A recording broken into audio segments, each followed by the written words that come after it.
Αγαπητοί φίλοι, γεια σας. Το θέμα του σημερινού βίντεο είναι η ηρωίδα της Ελληνικής Επανάστασης, η Λασκαρίνα Μπουμπουλίνα, με αφορμή τη δολοφονία της που έγινε σύμφωνα με το παλαιό ημερολόγιο στις 22 Μαΐου ή σύμφωνα με το νέο ημερολόγιο στις 31 Μαΐου του 1825.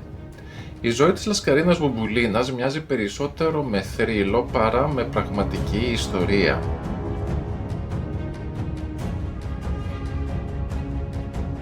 Η Μπουμπουλίνα γεννήθηκε το 1771 όχι σε σπίτι ή σε αρχοντικό, αλλά μέσα στις φυλακές της Κωνσταντινούπολης. Ο πατέρας της, ο Ιδραίος καπετάνιος Σταυριανός Πινότσης, ήταν φυλακισμένος από τους Οθωμανούς επειδή είχε πάρει μέρος στα ορλοφικά την αποτυχημένη εξέγερση του 1770. Τότε οι Έλληνες είχαν πιστέψει πως η Ρωσία θα τους βοηθούσε να ελευθερωθούν, όμως τελικά έμειναν μόνοι τους και η Επανάσταση κατέληξε σε σφαγή. Η μητέρα της Λασκαρίνας, η Σκεύο Κοκκίνη, ταξίδεψε έγκυος από την Ύδρα στην Κωνσταντινούπολη για να σταθεί δίπλα στον άντρα της και εκεί μέσα στις υγρές φυλακές της Κωνσταντινούπολης έφερε στον κόσμο την μικρή Λασκαρίνα.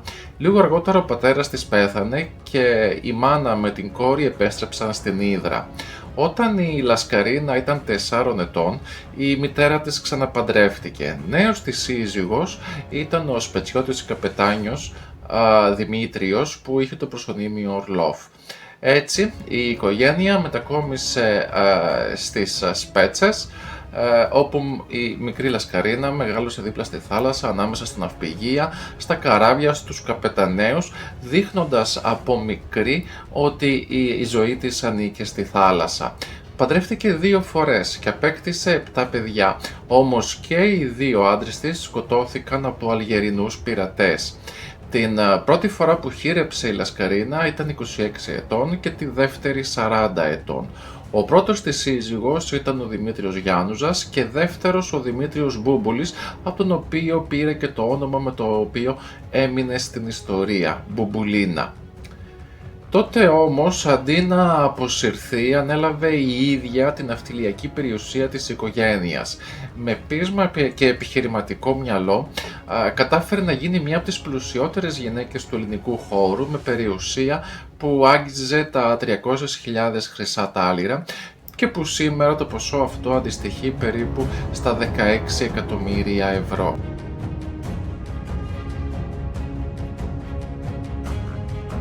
Το 1816 η Μπουμπουλίνα βρέθηκε μπροστά σε μια τεράστια απειλή.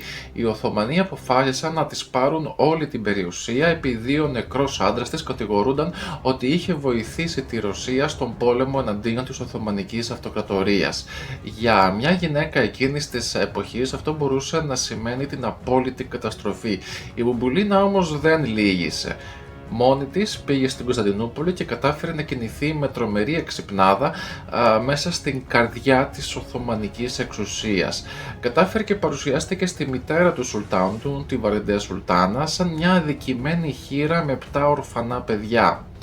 Η ιστορία της συγκίνησε τη Σουλτάνα, η οποία τελικά της έδωσε φιρμάνι προστασίας, σώζοντας την περιουσία της Μπουμπουλίνας. Μόλις όμως η Μπουμπουλίνα επέστρεψε στις Σπέτσες, άρχισε κρυφά να αγοράζει όπλα και πλοία για την Επανάσταση. Όμως δεν ξέχασε ποτέ την υπόσχεση που είχε δώσει στη Σουλτάνα, ότι θα προστάτευε τις μουσουλμάνες γυναίκες και παιδιά εάν και όποτε αποκτούσε δύναμη. Πράγματι, το 1821, μετά την άλωση της Τροπολιτσάς, η Μπουμπουλίνα, όταν το εξαγριωμένο πλήθος κινήθηκε εναντίον του χαρεμιού του Χουρσίτ Πασά, στάθηκε μπροστά και με κίνδυνο της ζωής της έσωσε τις γυναίκες και τα παιδιά, κρατώντας το λόγο που είχε δώσει στη Σουλτάνα.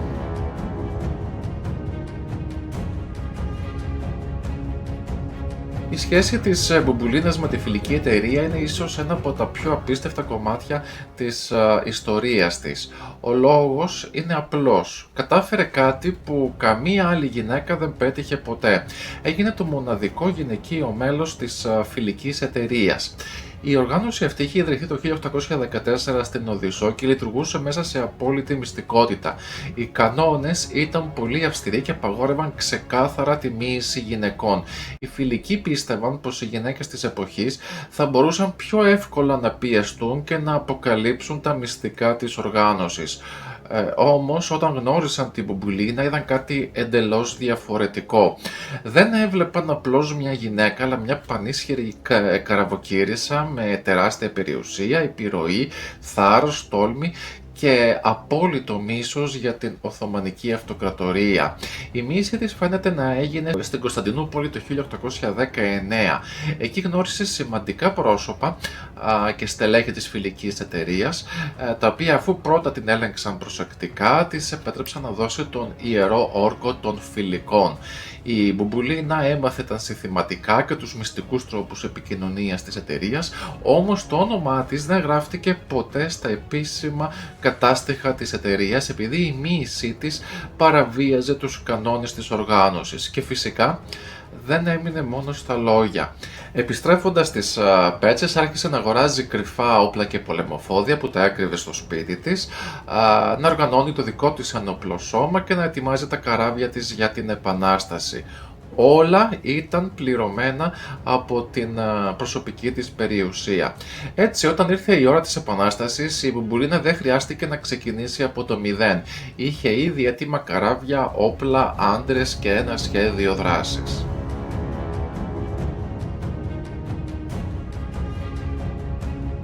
Το 1820 η Μπουμπουλίνα ολοκλήρωσε ίσως το πιο παράλτωμο σχέδιο της ζωής της, την κατασκευή του θρυλικού Αγαμέμνονα. Ήταν ένα τεράστιο πλοίο για την εποχή του, περίπου 33 μέτρα μήκος, τόσο ακριβό που με τα ίδια τα χρήματα μπορούσε κάποιος να φτιάξει έναν στολίσκο 12 απλών πλοίων. Όμως οι Οθωμανοί τότε απαγόρευαν αυστηρά στους Έλληνες να ναυπηγούν πολεμικά πλοία. Από την πρώτη στιγμή φαινόταν ότι ο Αγαμέμνων δεν θα ήταν ένα εμπορικό καράβι. Ήταν φτιαγμένος για πόλεμο, ήταν μια πανίσχυρη πολεμική κορβέτα. Και τότε συνέβη το χειρότερο. Δεν την πρόδωσαν οι Τούρκοι, αλλά Έλληνες ανταγωνιστές της στις Πέτσες. Έστειλαν κρυφή καταγγελία στην Κωνσταντινούπολη, λέγοντας πως η Μπουμπουλίνα ετοιμάζει πλοία για την Επανάσταση. Η Οθωμανική διοίκηση έστειλε αμέσως έναν επιθεωρητή με εντολή να εξετάσει το υποναυπήγηση πλοίο και αν χρειαζόταν να το κατασχέσει ή ακόμα και να το κάψει. Εκεί όμως φάνηκε η εξυπνάδα της Μπουμπουλίνας. Υποδέχθηκε τον Οθωμανό επιθεωρητή με απόλυτη ψυχραιμία και το είπε πως το πλοίο προοριζόταν για προστασία από τους πειρατές, υπενθυμίζοντας του πως και οι δύο της σύζυγοι είχαν σκοτωθεί από πειρατές. Και στη συνέχεια φιλοξένησε τον επιθεωρητή πλουσιοπάροχα, γεμίζοντάς τον δώρα και χρυσά νομίσματα. Ο επιθεωρητής τελικά δήλωσε πως ο Αγαμέμνων ήταν απλώς ένα εμπορικό πλοίο. Μόνο που η Μπουμπουλίνα είχε ήδη κρύψει μέσα του 18 κανόνια και είχε φροντίσει να κρύψει επιδέξια και τις θηρίδες των κανονιών με ξύλινα καλύματα, ώστε εξωτερικά το πλοίο να δείχνει εμπορικό. Και όταν ξέσπασε η Επανάσταση, το καράβι μετατράπηκε ξαφνικά σε μία από τις ισχυρότερες ελληνικές πολεμικές κορβέτες.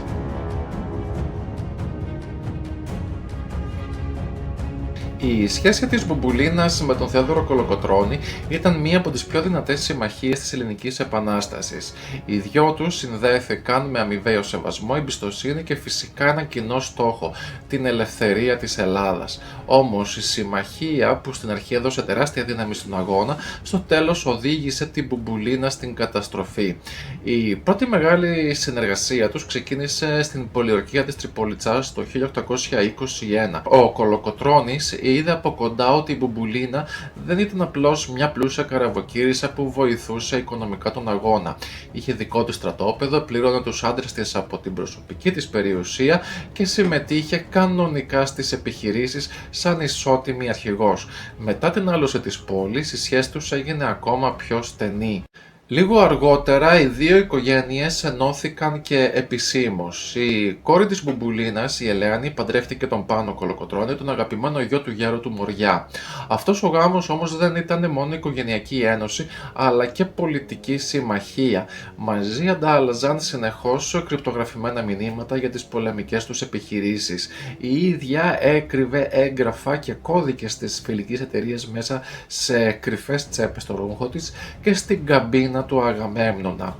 Όμως όλα άλλαξαν με τους εμφυλίους πολέμους του 1823 και του 1824. Η κυβέρνηση στράφηκε εναντίον του Κολοκοτρώνη και μαζί του χτυπήθηκε και η Μπουμπουλίνα. Ο Πάνος Κολοκοτρώνης δολοφονήθηκε, η κόρη της Μπουμπουλίνας έμεινε χήρα και ο Κολοκοτρώνης ο ίδιος φυλακίστηκε. Λίγο αργότερα συνελήφθηκε η Μπουμπουλίνα.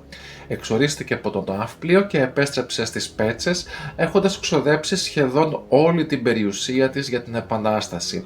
Η πανίσχυρη γυναίκα που κάποτε συνομιλούσε με σουλτάνες και πρεσβευτές βρέθηκε πλέον πάμφτωχη, απομονωμένη και μακριά από την εξουσία. Και έτσι άρχισε το τελευταίο και πιο τραγικό κεφάλαιο της ζωής της.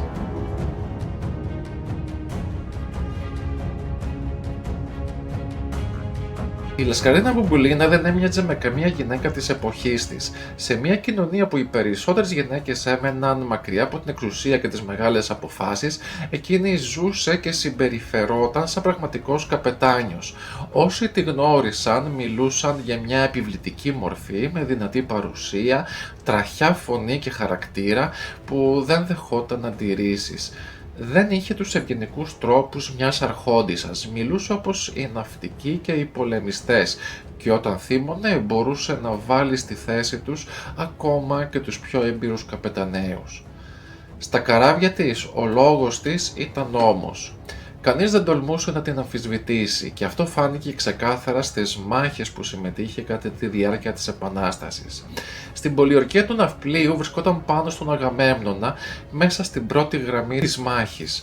Σε μια στιγμή που οι ναύτες πανικοβλήθηκαν και άρχισαν να υπαχωρούν, η Μπουμπουλίνα στάθηκε όρθια στη γέφυρα και άρχιζε να τους καθιβρίζει με τέτοια ένταση που οι άντρες ντράπηκαν. Βλέποντας ότι και η ίδια ψηφούσε το θάνατο, τελικά οι άντρες της γύρισαν στις θέσεις τους και συνέχισαν τη μάχη. Όταν έφτασαν στην Ελλάδα οι πρώτοι φιλέλληνες από την Ευρώπη και την Αμερική περίμεναν να γνωρίσουν μία ρομαντική ηρωίδα. Αντί γι' αυτό όμως βρέθηκαν μπροστά σε μία πραγματική Αμαζόνα. Για τους Ευρωπαίους της εποχής το θέμα μιας γυναίκας που έπινε κρασί με καπεταναίους, που κάπνιζε και σχεδίαζε πολεμικές επιχειρήσεις ήταν κάτι το αδιανόητο. Μεγαλόσωμοι, πάντα οπλισμένοι με σπαθί και πιστόλες, με πρόσωπο σημαδεμένο από τον ήλιο και τη θάλασσα.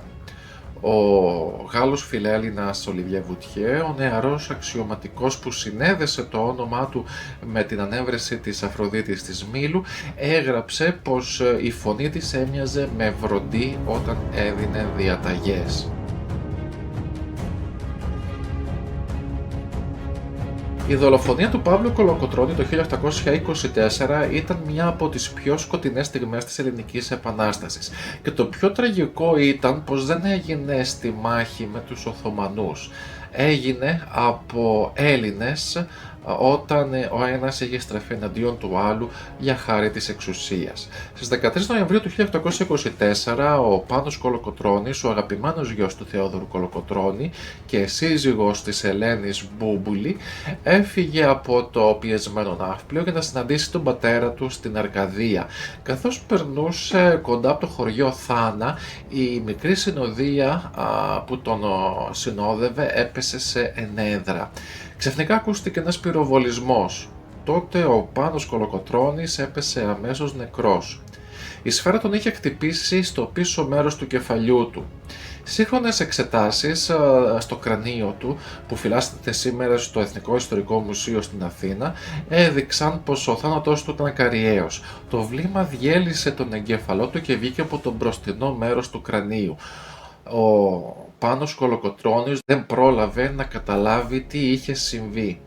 Μετά τη δολοφονία, οι δράστες λαιλάτισαν το σώμα του, παίρνοντας τα όπλα, τα προσωπικά του αντικείμενα, ακόμη και τα ρούχα του, αφήνοντας τον νεκρό του Πάνου Κολοκοτρώνη γυμνό στο χώμα. Για πολλούς ιστορικούς, η ενέδρα οργανώθηκε από μισθοφόρους που υπηρετούσαν την κυβέρνηση του Κουντουριώτη στο πλαίσιο της σύγκρουσης με την παράταξη του Κολοκοτρώνη.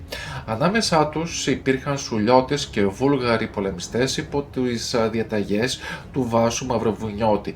Επίσης υπήρξαν υποψίες για εμπλοκή ανθρώπων του Θεοδωράκη Γρίβα, ο οποίος αργότερα παντρεύτηκε τη χήρα του Πάνου, την Ελένη Μπούμπουλη. Όταν ο γέρος του Μοριά πληροφορήθηκε το θάνατο του γιού του, κατέρευσε. Ο άνθρωπος που είχε αντέξει πολέμους και σφαγές λύγησε ολοκληρωτικά. Για μέρες δεν μιλούσε ούτε έτρωγε. Από εκείνη τη στιγμή δεν ήθελε να συνεχιστεί ο εμφύλιος. Μήνες αργότερα, περνώντας από το σημείο της δολοφονίας, ένας βοσκός του παρέδωσε το χρυσό δακτυλίδι του Πάνου που είχε βρει χωμένο μέσα στο χώμα. Ο Κολοκοτρώνης το φόρεσε στο μικρό του δάχτυλο και δεν το έβγαλε ποτέ ξανά μέχρι τον θάνατό του.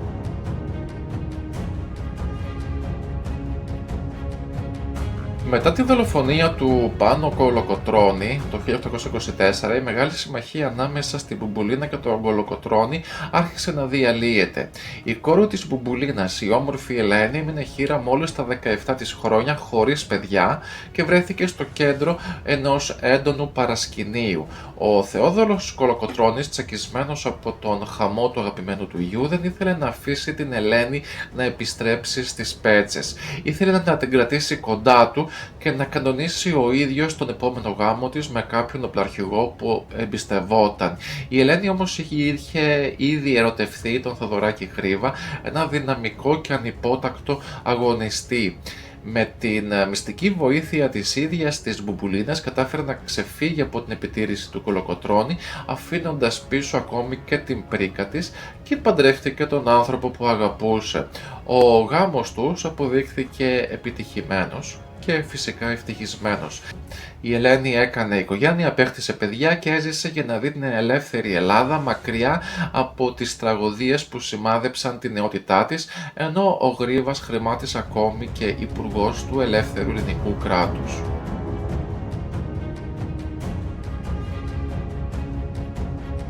Το τέλος της Λασκαρίνας Μπουμπουλίνας ήταν τόσο δραματικό όσο και ολόκληρη η ζωή της. Η γυναίκα που είχε αντιμετωπίσει Οθωμανούς, πειρατές και πολιορκίες τελικά σκοτώθηκε όχι από εχθρικά πυρά, αλλά από ελληνικό χέρι κατά τη διάρκεια μιας οικογενειακής σύγκρουσης στις Πέτσες. Όλα ξεκίνησαν όταν ο γιος της, Γεώργιος Γιάννουζας, ερωτεύτηκε την Ευγενία Κούτσι, κόρη μιας από τις πιο ισχυρές οικογένειες του νησιού, και την έκλεψε για να την παντρευτεί. Οι Κούτσιδες θεώρησαν το γάμο τεράστια προσβολή και η αλήθεια είναι πως εκείνη την περίοδο η Μπουμπουλίνα δεν είχε πια τη δύναμη που είχε κάποτε και την επιρροή, αφού είχε χάσει τα πάντα. Είχε εξοδέψει σχεδόν ολόκληρη την περιουσία της για την Επανάσταση. Έτσι, οι ένοπλοι συγγενείς της κοπέλας, μαζί με τον ετεροθαλή αδελφό της Μπουμπουλίνας, τον Λάζαρο Ορλόφ, περικύκλωσαν το αρχοντικό της, απαιτώντας να πάρουν πίσω την νιόπαντρη Ευγενία. Οποιοσδήποτε άλλος ίσως προσπαθούσε να κατευνάσει τα πνεύματα. Η Μπουμπουλίνα όμως δεν ήταν τέτοιος άνθρωπος. Βγήκε στο μπαλκόνι γεμάτη οργή και άρχιζε να φωνάζει και να βρίζει όσους είχαν μαζευτεί απ' έξω, και με τον τρόπο που, όπως είχε πάντα, εξόργιζε τους πάντες. Τους κατηγόρησε για αχαριστία και τους είπε πως ο γιος της τους έκανε την τιμή που παντρεύτηκε την κόρη τους. Τα πνεύματα άναψαν τότε ακόμα περισσότερο και μέσα στον χαμό αυτόν κάποιος σήκωσε το όπλο και την πυροβόλησε στο μέτωπο. Η Μπουμπουλίνα έπεσε νεκρή ακαριέα. Βασικός ύποπτος θεωρήθηκε ο Ιωάννης Κούτσης, ο αδελφός της Ευγενίας, όμως δεν τιμωρήθηκε ποτέ. Η υπόθεση ουσιαστικά συγκαλύφθηκε γιατί η Ελλάδα βρισκόταν σε χάος λόγω της προέλασης του Ιμπραήμ και κανείς δεν ήθελε να ξεκινήσει ένας νέος εμφύλιος στις Πέτσες. Το πιο πικρό όμως ήταν άλλο. Ο θάνατός της αντιμετωπίστηκε σχεδόν μια απλή οικογενειακή διαφορά. Δεν υπήρξε εθνικό πένθος ούτε μεγάλες τιμές. Μόνο η Ρωσία τίμησε αμέσως τον θάνατό της, δίνοντας στην Μπουμπουλίνα τον βαθμό του ναυάρχου, κάνοντάς την πρώτη γυναίκα στην ιστορία της Ρωσίας με ένα τέτοιο αξίωμα. Ακόμη και το θρυλικό πλοίο της Μπουμπουλίνας όμως, ο Αγαμέμνων, είχε τραγικό τέλος. Το 1831, μέσα στις εμφύλιες συγκρούσεις για μία ακόμη φορά, πάλι από ελληνικά χέρια και υπό τις διαταγές του Ανδρέα Μιαούλη, πυρπολήθηκε. Σήμερα στις Πέτσες σώζεται ακόμη το αρχοντικό της Μπουμπουλίνας που οι απόγονοί της το έχουν μετατρέψει σε μουσείο και οι επισκέπτες μπορούν να δουν το σημείο όπου έπεσε νεκρή η γυναίκα που έγινε θρύλος. Όταν ο Κολοκοτρώνης έμαθε τη δολοφονία της Μπουμπουλίνας ήταν ακόμη φυλακισμένος στην Ύδρα. 6 μήνες νωρίτερα είχε ήδη χάσει τον γιο του Πάνο και τώρα έχανε και τη στενότερη σύμμαχό του. Δεν την ξέχασε ποτέ. Αργότερα μιλούσε πάντα με σεβασμό για τη μεγάλη κυρά, λέγοντας πως πρόσφερε στην πατρίδα περισσότερα από πολλούς άντρες, αλλά τελικά την πρόδωσαν. Σας ευχαριστώ που ήσασταν μαζί μου.